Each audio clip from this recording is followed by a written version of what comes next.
If you've been with us so far this week, you know we're looking at some of the promises God gives us in the beloved Psalm 23. And we've looked at three so far, and we're looking at the fourth one today, found in verse 5.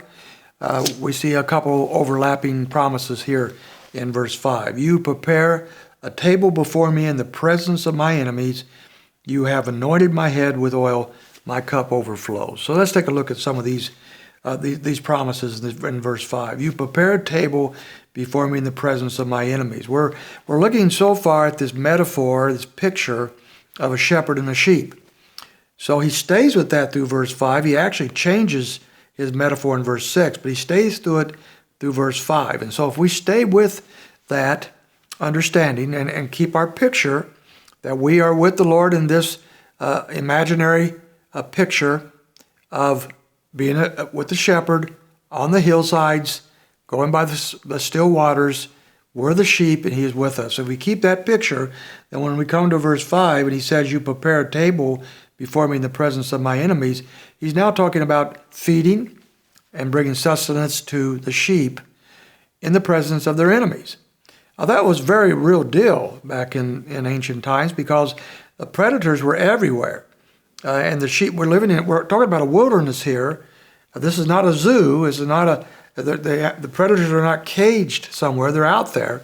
There was the wolves and the other animals that wanted to get to the sheep, and any opportunity they could have, they would take. And so sheep are not going to eat contently if they know they could be eaten themselves in a moment of time. So the only way for them to be content in feeding is to know that they're protected. Now, the shepherd then prepares a table before them in the presence of the enemy. Often the shepherd would have to go out into different fields and find weeds that are detrimental to the sheep and remove them. Sheep have no discernment. They will eat almost anything. And so there's much vegetation that could make an animal sick or even die. And the shepherd needs to know what those are. And so he would go ahead of the sheep and he would prepare a field. He would make sure that field was free of those things that would harm his sheep. He might spend a great deal of time plucking out weeds and whatever that were harmful. But when he was done, the table for the sheep was prepared. Their place of feeding was prepared, and they could come now and eat in that field. But they also had to be protected. And so he throws in here, in the presence of my enemies. The Lord has prepared a table for us. He didn't remove all the enemies.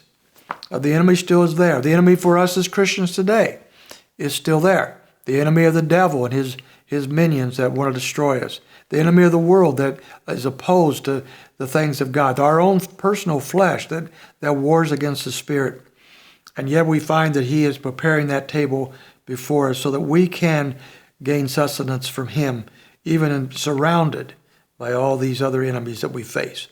And then he goes on to say, you have anointed my head with oil. The anointing here could have two different ideas. The prophets would often anoint a king, for example, like Saul or David, to the position of being a king. That was part of the process. That's how they were brought into their position of power, by anointing. And so it could be speaking of that kind of thing. But if we stay with the shepherd-sheep metaphor, it's most likely he's talking about the fact that sheep are animals that battle a lot with parasites, flies, and different things. And the only way to protect them from some of these parasites is to anoint their head with a particular oil that would keep those insects and parasites from harming them. And so I think that's what he's saying here. We have no power over many of the things that want to challenge us, many of the things that could destroy us.